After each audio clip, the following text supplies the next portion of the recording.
32 বছর আমি নিরাপদ সড়ক চায়ের আন্দোলন করেছি। এই 32 বছরে যে কয়টা সরকারকে আমি পেয়েছি, সেই সরকারের তাদের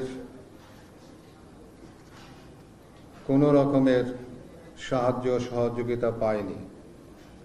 না পাওয়ার জন্যে আমার নিরাপদ সড়ক আন্দোলন, যেটি 25 বছরে বাংলাদেশ স্বাধীন হয়েছে, কিন্তু 32 বছরে নিরাপদ সড়ককে আমি বাস্তবায়ন করতে পারিনি। আমি যেটুকু জানি, এই 32 বছরে আমি বিভিন্ন দেশে বিদেশে সেমিনারে অংশগ্রহণ করেছি। সেই সেমিনারে অংশগ্রহণের মাধ্যমে আমি যেটুকু জানতে পেরেছি, সেটি হলো যে সরকারের সহযোগিতা ছাড়া, তাদের সহযোগিতা ছাড়া এটিকে বাস্তবায়ন করা সম্ভব নয়। রাজনৈতিক সদিচ্ছা ছাড়া সম্ভব নয়।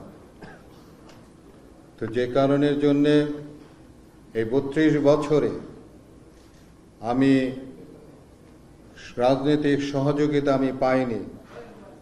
না পাওয়ার জন্যে 32 বছর আমার জীবন থেকে যে সময় আমি ব্যয় করেছি,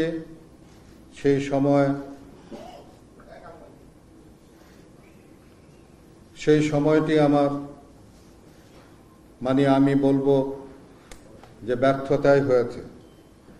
যদিও কিছু কিছু সফলতা আমার এসেছে, কিন্তু আমি যে কথাটি বললাম যে 25 বছরে বাংলাদেশ স্বাধীন হয়েছে, কিন্তু 32 বছরে নিরাপদ সড়ক চাই কিন্তু বাস্তবায়ন হয়নি। আমি নিরাপদ সড়ক চায়ের সঙ্গে যুক্ত থেকে যেভাবে সততার সঙ্গে এদেশের মানুষের জন্য কাজ করেছি, ঠিক তেমনি ভাবে আমি এই রাজনৈতিক দলের সঙ্গে যুক্ত হয়ে আমি আপনাদের জন্যে, এ দেশের জন্যে সততার সঙ্গে আমি কাজ করতে চাই। আমি আশা করব যে আপনারা আমার এই কাজের সহযোগিতা করবেন, আমাকে উৎসাহিত করবেন, আমার ভুল ত্রুটি ক্ষমা সুন্দর দৃষ্টিতে দেখবেন এবং আমাকে সবসময় অনুপ্রাণিত করবেন।